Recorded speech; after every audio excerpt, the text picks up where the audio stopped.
매년 학생들을 생각했습니다. 학생들은 어떤 강의를 좋아할까? 어떤 강의를 필요로 할까? 참 오랫동안 고민하고 연구했습니다.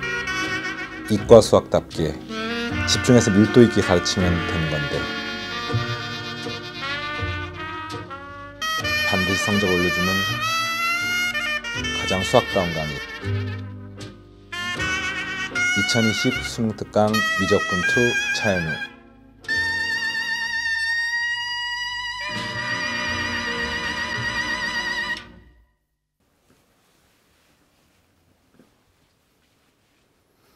반갑습니다.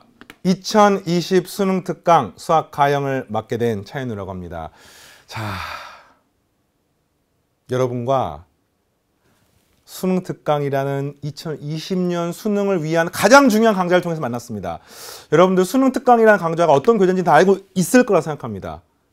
수능에 직접 연계가 되는 문항, 그러면서 교육과정에 있는 내용들이 빠짐없이 수능 출제 유형들이 들어가 있는 개념 중심의 교재인데, 아마 수능을 제대로 준비하는 대부분의 수험생들이 이 과정을 전부 다 거칠 거라고 확신합니다.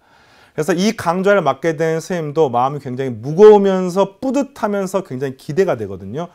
지금 OT 시간인데 이 OT 시간에 강좌가 어떻게 구성이 돼 있고 이 강좌를 어떻게 활용하면 좋을지에 대한 이야기를 하고요. 바로 본 1강으로 넘어가서 여러분과 내용을 이야기를 하겠습니다.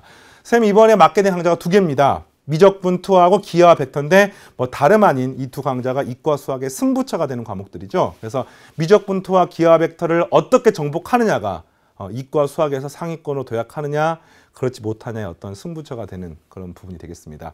쌤이 이 OT 시간에 하고 싶은 이야기는 딱 하나입니다. 그게 뭐냐? 여러분들이 수능을 준비하는데 분명히 각각의 그 포지션이 달라요. 그 수준에 따라서 여러분들이 수능특강을 다르게 활용하는 방법에 대한 이야기를 해주려고 합니다. 이런 겁니다. 내가 작년에 공부할 만큼 했어. 그래서 올해 고3이 됐어. 이런 수험생과 나는 고1 때 조금 미흡했어. 고3 때 제대로 해보려고 해. 이런 수험생과 나는 되게 N수생인데 오랜만에 공부를 다시 시작해. 이런 수험생들은 분명히 똑같은 강좌를 활용하는 방법이 다를 거라 생각합니다. 그래서 쌤이 몇 가지 좀 나눠봤거든요. 여러분들이 수준별로 가장 아마 많은 학생들 여기 속할 것 같은데요. 수능을 처음 제대로 준비한 강좌가 이 수능특강 강좌입니다. 그래서 수능을 준비하게 되는 정말 A부터 G까지 모두 이 강좌에서 배우고 싶습니다. 이런 수험생들이 있을 수 있고요. 그 다음에 쌤이랑 같이 겨울방학 쌤이 수능 개념이라는 강좌를 진행을 했었습니다. 수능 개념은 기출문제 중심의 역시 개념 중심의 강좌인데 사실은 그 수능 개념 강좌가 수능특강보다 조금 더 어렵습니다.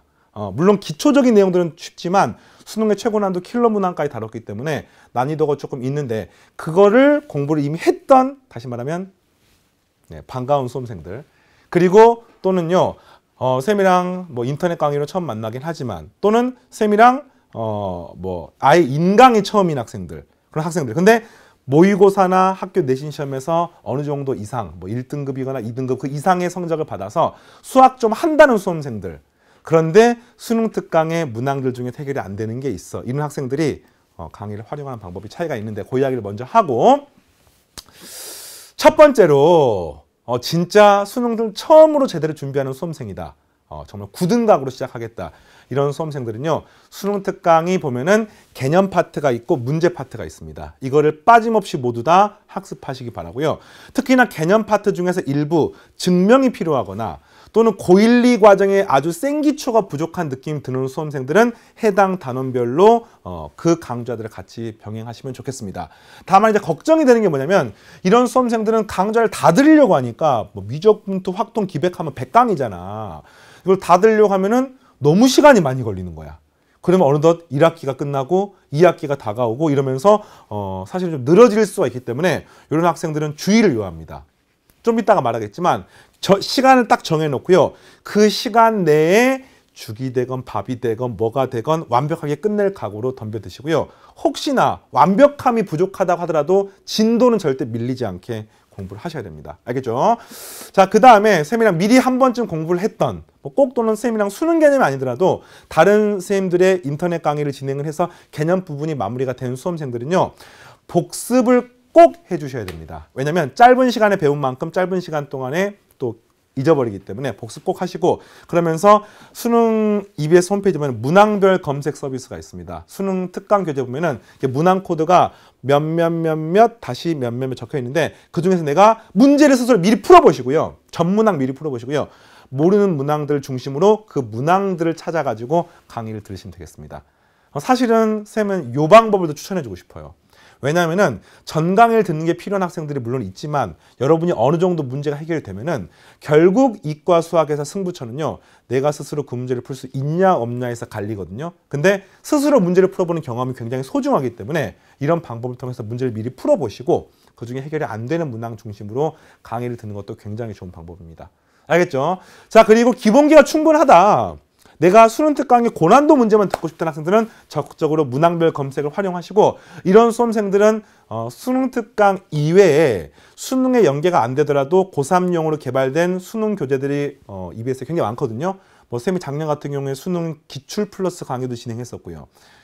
기출 플러스가 아니라 수능의 기출의 미래라는 강의를 진행했었고 기출 문제 분석 강좌입니다. 그리고 7대 함정이라는 또 고난도 문제 강좌 진행했었는데 그 밖에 모의고사 강좌들 이런 강좌들이 수능 1등급이나 만점을 위해서 여러분들에게 준비된 강좌니까 그런 강의들을 적극적으로 활용해 주시면 되겠습니다. 잔소리를 잠깐 하고 당부의 말을 하고 쌤이랑 같이 바로 본 1강을 시작하겠습니다. 아까 쌤께서 했던 말처럼 이 강의가 늘어지면 안 돼요. 수능 특강의 최종 종착역이 절대 아닙니다. 거쳐야 되는 과정이기 때문에 반드시 시간을 정해놓고 짧은 시간 동안에 밀도 있게 강의를 쫙 들으시면서 복습하면서 스스로 문제를 풀어보면서 따라오시기 바랍니다. 쌤이 반드시라고 말할 정도로 당부하고 싶은 말은 각 강좌당, 쌤이 기백이랑 미적분투 하잖아요. 각 강좌당 한 달이 넘지 않게 신경을 쓰십시오. 작년에 쌤이 공부를 하다 보니까 이런 경우 있어요. 고3 때 내신 기간 있잖아. 그러면 내신에 걸쳐가지고 공부를 하는 수험생들이 있습니다. 예를 들어서 내신 전에 수능 특강 앞에 한 15강 들었어요. 내신 끝나고 들어야지 하는 순간 내신 성적을 보고 충격을 받거나 모의고사나 학교 수행평가나 등등등이 계속해서 나오면서 어느 순간 너무너무 늘어져서 뒤에 건 듣지도 못하고 끝나버리는. 근데 사실은 미적분2에서 핵심은 당연히 미분과 적분입니다. 전부 다 강의 후반에 있습니다. 기하 벡터 핵심은요. 공간 도형부터 시작되는 공간 파트입니다. 역시 기백의 후반부에 있기 때문에 사실은 후반부가 이과 수학의 승부처이기 때문에 중간에 늘어져서 뒤에 것이 마무리가 안 되는 일이 없게 해주시기 바랍니다. 알겠죠? 자, 그리고요. 방금 말했던 것처럼 끝에 마침표를 찍어야 되는데 이게 어떤 느낌이냐면요. 완벽하지 않아도 괜찮아. 물론 완벽하면 좋지. 근데 책이 한 권이 끝나서 내가 뭔가 마무리가 됐다는 그 느낌을 학창시절에 겪어봐야지만이 완강을 했던 뿌듯함을 겪어봐야지만이 그게 누적이 돼서 다른 과목으로 확장이 되고 더 나아가서 입시 전반에 더 나아가서 인생 전체로 뭔가 마무리되는 습관을 가질 수가 있습니다. 그래서 반드시 끝장을 보시기 바라고요. 네, 그게 힘든 경우에는 쌤과 수강 후기 게시판, 질문답변 게시판 또 공지사항 이런 걸 쌤이 계속해서 피드백을 하겠습니다. 그래서 공지사항 같은 경우에 작년이나 올해 수능 개념 수능 특강 들었던 학생 중에서 성공적으로 강의를 마침표를 찍었던 학생들의 어떤 메시지가 들어 있습니다. 그 수강 후기 완강 게시판을 통해서 여러분이 그걸 보면서 나도 저렇게 한번 해볼까? 나도 좀 출발은 미흡한데 한번 도전해볼까? 지금 내가 뭐든지 할 수 있을 것 같은데 한번 진짜 해볼까? 이런 생각들 다시 한번 다잡으시고요. 질문답변 게시판, Q&A 게시판을 가장 잘 활용하셔야 됩니다. 공부하다 보면은 사람별로, 학생별로, 수험생별로 자기가 궁금하거나 잘 안 되는 부분이 분명히 있습니다. 그런데 수강 후기 게시판은 수식이 잘 안 써지기 때문에 질문답변 게시판에다가 쓰시고 질문답변 게시판은 여러 선생님들이 실시간으로 관리를 하시거든요. 그래서 거의 답변이 24시간 내에 올라옵니다. 그래서 수학 관련된 내용들은 계속해서 물어보세요. 이런 거 16분 35초에 이 내용이 잘 이해가 안 됩니다. 다시 설명해 주세요. 이런 것도 괜찮습니다. 이러이러한 부분을 선생님께서는 증명을 넘어가셨는데 증명 한 번만 해주시면 안 되겠습니까? 괜찮습니다. 그런 내용들을 쓰시고요. 그 다음에 이제 수강 후기 게시판은 말로 쓸 수 있는 내용들, 뭐 강의를 수강하는 방법들, 강의를 듣고 나서의 소감들, 뭐 이래서 이런 경우 있습니다. 작년에 수능이 끝나고 수능을 잘 보고 대학을 합격을 하고 그 학생들 중에서 뭐 수능 성적 잘 봤다, 대학 합격했다고 이렇게 자랑 내지는 또는 후배한테 격려의 말을 쓰는 경우들도 있거든요. 그런 것들을 이용해서 여러분들 수강후 게시판을 활용하시면 되겠습니다. 알겠죠? 마지막으로 선생님이 하고 싶은 항상 강의 교재에 들어있는 가장 하고 싶은 말, 결과는 노력을 결코 배신하지 않습니다. 실제 여러분들이 노력을 한 만큼 결과가 나오겠다는 믿음을 가지시고요. 선생님은 정말 오랫동안 강의를 진행하면서 그런 학생들을 많이 봤습니다. 시작은 미흡하지만 부단한 노력과 반복되는 집중력을 이용해서 여러분들이 끝까지 수능까지 정진하시면은 어느 순간 여러분의 수능 성적표는 여러분의 노력을 배신하지 않을 겁니다. 선생님 본 1강에서 여러분들 기다리고 있겠습니다. 선생님과 함께 수능 특강 마지막까지 열심히 달려봅시다. 감사합니다.